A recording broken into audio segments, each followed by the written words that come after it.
সহযোগী শাখা ইউনিয়ন শাখা বাংলাদেশ জাতীয়তাবাদী দল ৭ নং কাটা ছিলেন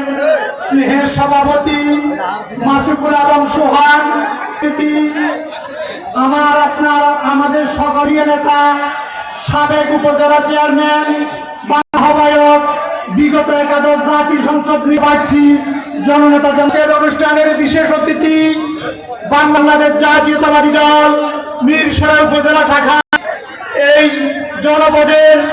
সভাপতি নিজামুদ্দিন ভাই, আমাদের মাঝে আরেক বিশেষ অতিথি হিসাবে উপস্থিত আছেন সম্পাদক আলমগীর ভাই সহ বিভিন্ন ইউনিয়ন নেতৃবৃন্দ সকলকে বাংলাদেশ জাতীয়তাবাদী দল একদম সংক্ষিপ্ত 12 সালের বিএনপির প্রথম ঘোষিত অবরোধ থেকে